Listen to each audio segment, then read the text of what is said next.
आप सबको जय मसीह की। प्रियो, आज हम क्षमा के विषय में सीखेंगे। फॉरगिवनेस। क्षमा जो है परमेश्वर पिता के स्वभाव में है और ये क्षमा की परिभाषा मैं आपको बहुत कम शब्द में बता रहा हूँ। क्षमा का परिभाषा मतलब free from accusation because of penalty paid. कहने का मतलब है हमारी जो गलती है या जो हमारी जो दोष है उस पर किसी ने पर्दा ढांप दिया या उसको कवर कर दिया या उसकी कीमत चुका दिया, वही चीज क्षमा है। या जो दोष हम पर लगाया गया था उसको किसी ने निकाल दिया। उदाहरण के लिए जैसे पतरस ने प्रभु यीशु मसीह का इनकार किया 3 बार कि मैं उसे नहीं जानता, लेकिन प्रभु यीशु मसीह को पता था कि पतरस इनकार करेगा, लेकिन फिर भी प्रभु यीशु मसीह ने जब वो पछताया, अपने दोष को, अपने गलती को मान लिया पतरस ने, तो प्रभु यीशु मसीह ने उसको क्षमा कर दिया। तो यही है, हम अपनी गलती, हमारी गलती पर किसी ने पर्दा डाल दिया, उसको छुपा दिया, मतलब क्षमा कर दिया। क्षमा में 3 चीज होना बहुत जरूरी है कि जो बात है या जो दोष है उस पर हम ध्यान नहीं देते। यदि हमने एक बार क्षमा कर दिया तो दोबारा उस पर ध्यान नहीं देते, उस बात को किसी के सामने दोहराते नहीं हैं या उस बात की चर्चा किसी तीसरे पर्सन से नहीं करते, और उस बात के कारण हमारा जो भविष्य है वो प्रभावित नहीं होता है। तो ये 3-4 चीज महत्वपूर्ण है क्षमा में। यदि हमने क्षमा कर दिया तो उस बात को हम याद नहीं करेंगे, किसी के सामने दोहराएंगे नहीं, किसी को बताएंगे नहीं, और उस बात के कारण हम दोनों का भविष्य जो है प्रभावित नहीं होगा। तो अब हम देखते हैं कि मनुष्य जाति जो है पाप से भरा हुआ है, पापी है। जितने भी पृथ्वी में जन्म लेते हैं वो सब पापी है। वचन के अनुसार कोई धर्मी नहीं है, सबने पाप किया और सब परमेश्वर के महिमा से रहित है। तो परमेश्वर पिता जो सृजनहार है, जो सृष्टि करता है, उसको पता है कि मनुष्य जिसको मैंने बनाया वो पापी है, वो पाप में गिरता ही है। तो वो हमारी पापों को याद नहीं करता, उसको बताता नहीं, उसको हमारे सामने प्रकट नहीं करता कि तूने 1000 पाप किया, तूने 10,000 किया, तूने इतने सारे किया, ये ऐसे ऐसे ऐसे गलती किया। वो सबको नहीं बोलता है, लेकिन वो उस सारे पापों पर पर्दा डालता है और उसको किनारे करके बोलता है जा, मैंने तुझे क्षमा कर दिया।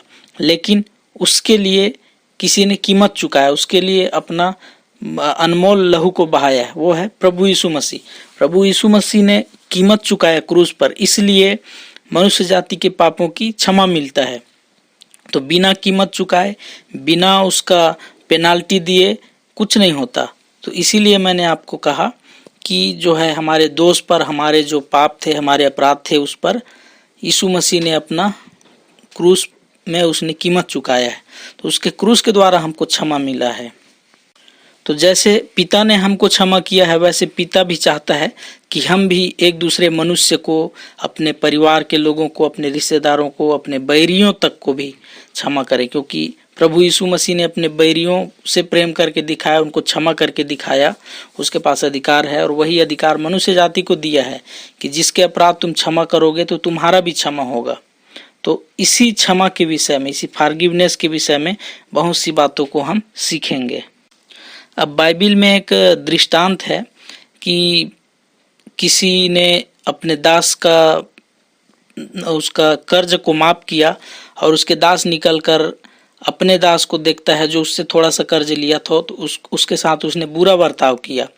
तो वही वाला दृष्टांत आज वर्तमान में संसार में हो रहा है।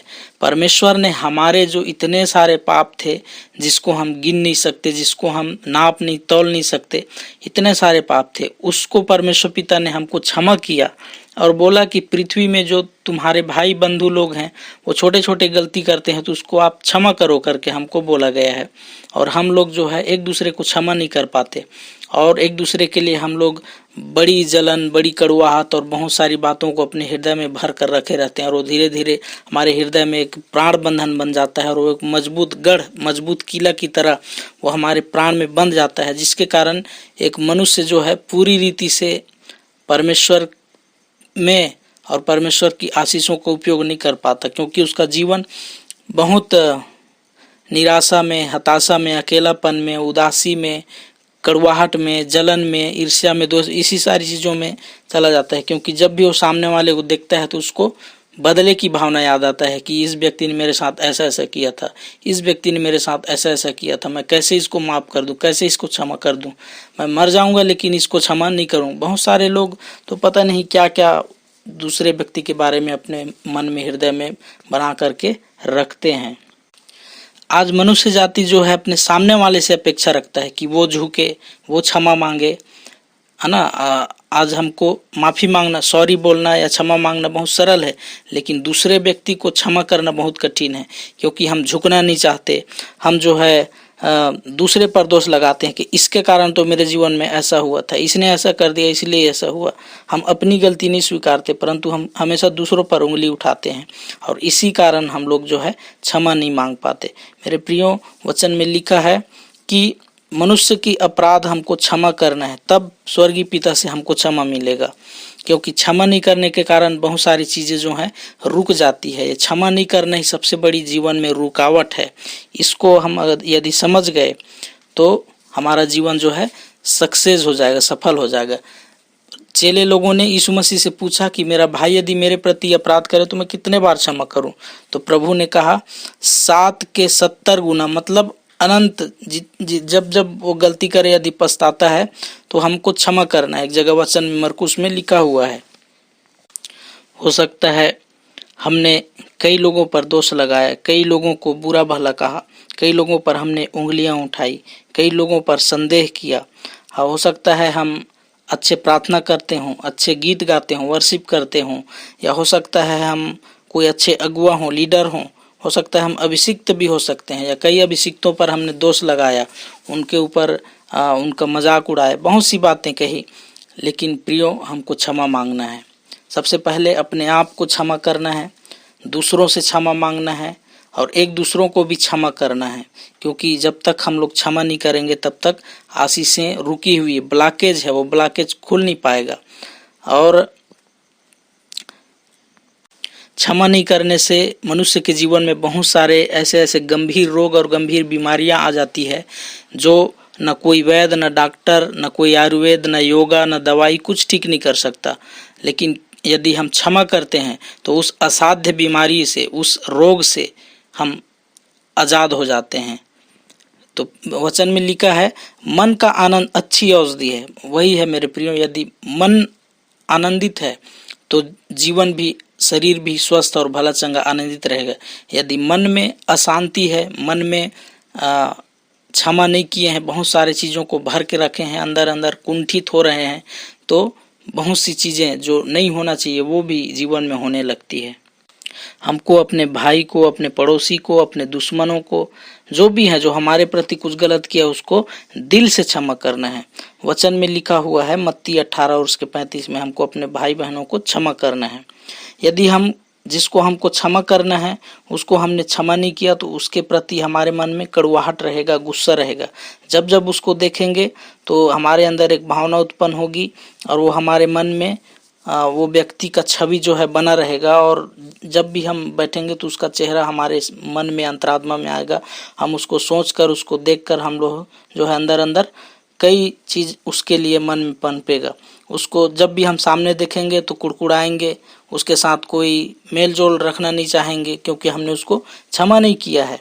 और हृदय से क्षमा नहीं करने का मतलब है हम उसके सामने जब आएंगे तो हमें आनंद नहीं होगा, उससे हम ना हाथ मिला सकते, ना गले मिल सकते, ना कुछ नहीं कर सकते। क्षमा करने की जो प्रक्रिया है वो बहुत सरल नहीं है मेरे प्रियो, ये आसान नहीं है। मनुष्य से तो एक असंभव जैसा ही है, लेकिन परमेश्वर ने मुझको और आपको एक सहायक दिया है, पवित्र आत्मा, वो हमारे अंदर है। और जब हम पवित्र आत्मा की सहायता लेते हैं तो पवित्र आत्मा सब कुछ कर सकता है। हो सकता है कभी कभी कुछ लोगों को एक दिन में, कुछ क्षण में हम क्षमा कर दें, कुछ लोगों को 1 महीना, 1 साल, कई साल लग जाता है क्षमा करने की प्रक्रिया में। लेकिन यदि नहीं हो पा रहा है तो हम लगातार उसके लिए प्रार्थना करते रहें, उसे आशीष देते रहें, और ऐसे करते करते संपूर्ण रीति से वो जख्म जो है हमारे हृदय से मिट जाएगा, कड़वाहट मिट जाएगा, और हम उस व्यक्ति को पूरी रीति से क्षमा कर पाएंगे। तो प्रियो, क्षमा करने में जो बाधा आती है उसको हम थोड़ा सा देखेंगे। पहली चीज़ है, यदि हमने क्षमा नहीं किया है और हम प्रार्थना करने के लिए जा रहे हैं परमेश्वर के पास, तो हमारी प्रार्थना जो है रुक जाएगी, क्योंकि वचन में लिखा है प्रार्थना करने से पहले हमको यदि किसी के प्रति कड़वाहट है या किसी के प्रति हमारा मेल जोल खराब है तो उसको पहले हमको क्षमा करना है। दूसरी चीज है, यदि हम आराधना करने के लिए जा रहे हैं या भेंट चढ़ाने के लिए जा रहे हैं तो उस समय हमारे मन में किसी के प्रति कोई बात है तो सबसे पहले उसको क्षमा करना है। यदि हम क्षमा नहीं करेंगे तो हमारा आराधना स्वीकार योग्य नहीं होगा, क्योंकि जब तक हम उससे मेल मिलाप नहीं कर लेंगे तब तक हमारा जो स्तुति है, प्रशंसा है या कुछ भी चीज़ हमारा बलिदान है, त्याग है, वो प्रभु ग्रहण नहीं करेगा।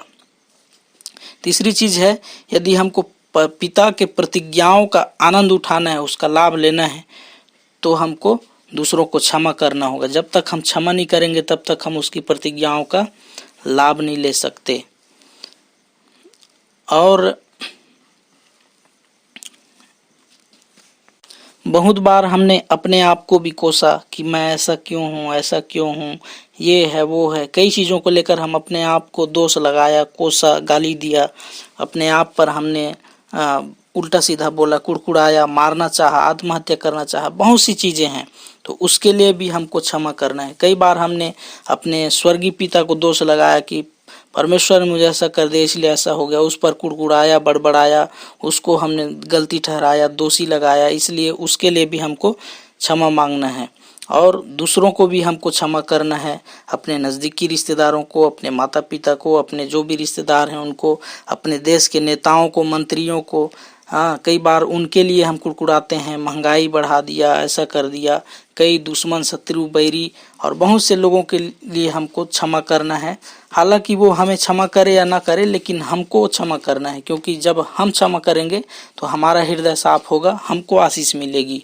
अब वो हमको क्षमा करता है या नहीं करता वो अलग मैटर है, उसको रहने दीजिए, लेकिन जिस जिस चीज़ के लिए आपके मन में यदि है तो उसको दूसरों को क्षमा करिए और आप देखना आप फ्री हो जाएंगे, आप आज़ाद हो जाएंगे, आपके जीवन में एक अद्भुत शांति आएगी, क्योंकि पिता ने हमको शांति का जीवन दिया है। उसने हमको कड़वाहट, ये बैर, जलन, ये सब पिता का स्वभाव नहीं है। इसलिए प्रियो, क्षमा करना सीखिए और पवित्र आत्मा जो हमारे अंदर दिया हुआ है, पवित्र आत्मा में होकर यदि हम दूसरों को देखेंगे, मनुष्य के स्वभाव से देखेंगे, मनुष्य की नज़र से, तो सामने वाला तो पक्का बैरी नज़र आएगा, लेकिन यदि हम पवित्र आत्मा की नज़र से देखेंगे तो वो हमारा भाई और बहन नज़र आएगा। वो कितना बड़ा कोई भी दल बल या कोई भी चीज़ का नेता हो या कुछ भी हो या कितना बड़ा शत्रु हो, यदि हम पवित्र आत्मा की नज़र से देखेंगे तो वो हमारा भाई और बहन नज़र आएगा, और तब हम उस व्यक्ति को क्षमा कर पाएंगे और उसके पीछे जो दुष्ट शक्तियां काम कर रही है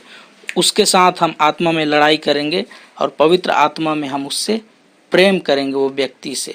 और यही प्रभु यीशु मसीह करता था, वो अपने बैरियों को भी क्षमा किया और सबको क्षमा करना सिखाया, और यही है क्षमा करने का संदेश, क्योंकि पवित्र आत्मा का मन हमारे अंदर दिया गया है और पवित्र आत्मा हमारे अंदर है और वो सब चीज़ करेगा।